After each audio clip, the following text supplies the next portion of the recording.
जी दोस्तों, अभी हम इसको क्लियर कर देते हैं और यहाँ पे मैं एक और टेबल बना रहा हूँ बुक्स के नाम से।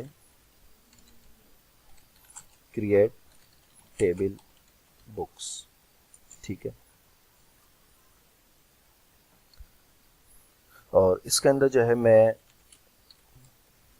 लूँगा एक रिक्वेजिशन आईडी, इसमें भी आएगी जो कि इंटीजर होगी और ऑटो इंक्रीमेंट होगी और ये इसकी प्राइमरी की होगी।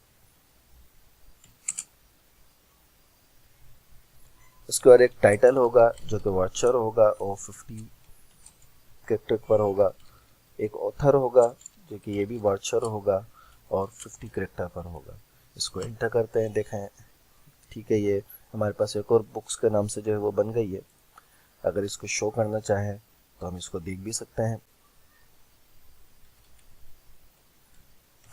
डिस्क्राइब बुक्स, तो ये देखिए हमारे पास आईडी, टाइटल, ऑथर ये सब बन गई है हमारे पास। अच्छा, अब हम इसमें देखते हैं कि किसी टेबल में तब्दीली करना। जैसे ये बुक का मैंने बनाया है तो इसके अंदर मैंने अभी सिर्फ एक दो चीज़ें डाली हैं। टाइटल है, ऑथर है और रिक्वेजिशन आईडी है। तो मैं चाहता हूँ कि इसके अंदर कुछ तब्दीली कर ली जाए। तो किस तरीके से मैं इसमें तब्दीली कर सकता हूँ, इसके लिए हमें जो है वो हमारा जो है वो एक बुक्स के नाम से हमारे पास टेबल बन गई है जिसके अंदर एक रिक्वेजिशन आईडी है, एक टाइटल है, एक ऑथर है। अब इसके अंदर हम कुछ तब्दीली करना चाहते हैं, यानी किसी भी टेबल को बनाने के बाद हम एसक्यूएल की क्यूरी के ज़रिए जो है उसके अंदर चेंजिंग भी कर सकते हैं, तब्दीली भी कर सकते हैं। कुछ उसमें ऐड करना चाहें तो वो भी कॉलम वगैरह ऐड कर सकते हैं। 3 है, मैं चाहता हूँ इसको 5 कर दूँ। इसके अंदर एक डिस्क्रिप्शन का और जो कॉलम है वो भी ऐड कर दूँ, एक पब्लिशिंग ईयर का कि ये किताब जो है किस साल में छपी है वो भी ऐड कर दूँ, कुछ इसका डिस्क्रिप्शन भी इसमें ऐड हो जाए। और मैं चाहता हूँ कि जो ऑथर मैंने लिखा है इसका नाम चेंज हो जाए, ऑथर के बजाय ऑथर आईडी हो जाए, ठीक है। तो इसके लिए मुझे जो है यहाँ पे ऑल्टर का जो है वो कीवर्ड वो इस्तेमाल करना होगा, ठीक है। ऑल्टर टेबल, तो यहाँ पे टेबल का नाम आ जाएगा बुक्स, ठीक है। उसके बाद चेंज, मैं चेंज करना चाह रहा हूँ, चेंज कर रहा हूँ कॉलम को।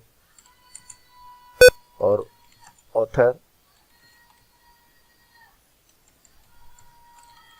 ऑथर आईडी, ऑथर को चेंज करना चाह रहा हूँ ऑथर आईडी से और इसका जो है वो टाइप होगी इंटीजर होगी।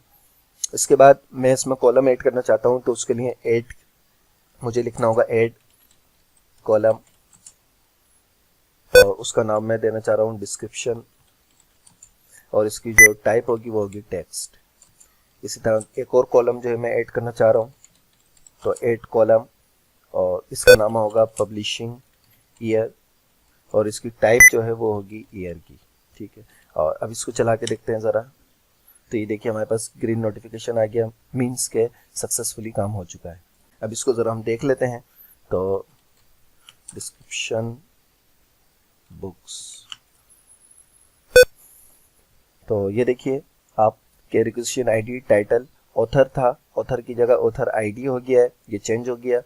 हमने अलर्ट के फंक्शन से, अलर्ट का जो कीवर्ड है क्यूरी, अलर्ट की क्यूरी के ज़रिए हमने इसको क्या नाम है ऑथर से ऑथर आईडी करा।